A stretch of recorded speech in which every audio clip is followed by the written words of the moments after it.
दर्शक हो, आता पाहणार आहोत एक महत्त्वाची बातमी।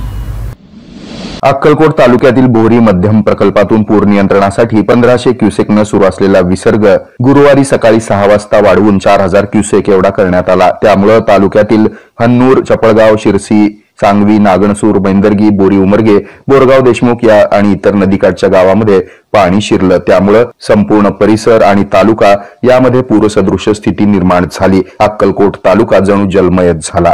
बुधवारी रात्री झालेल्या मुसळधार पावसामुळे सोलापूर जिल्ह्यासह अक्कलकोट तालुक्याला अक्षरशः झोडपून काढला असून अनेक ठिकाणी नदी, नाले, कालवे, बंधारे ओसंडून वाहत आहेत। अनेक ठिकाणच्या गावांचा संपर्क तुटलाय, तर प्रशासनाच्या वतीनं नागरिकांना सतर्कतेचा इशारा देण्यात आला असून आमदार सचिन कल्याण शेट्टी यांनी आपण राज्याचे मुख्यमंत्री देवेंद्र फडणवीस यांच्या समोर तालुक्यात झालेल्या नुकसानीची कैफियत मांडली असल्याचं बोलताना सांगितलंय। काय करावं, पावसाने सगळं वाट लावून टाकले, सोयाबीन गेलं, उडीद गेलं, सगळं वाहून गेलं, मिरची सहित वाहून गेलं।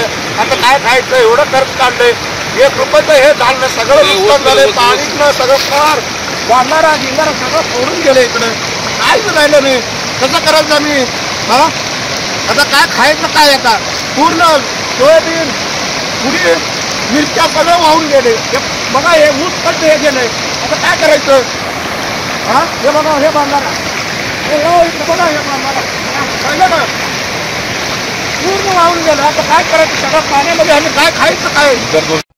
हे आहे मेट्रोकास्ट केबल नेटवर्क आणि आपण पाहत आहात द न्यूज प्लस बरच काही।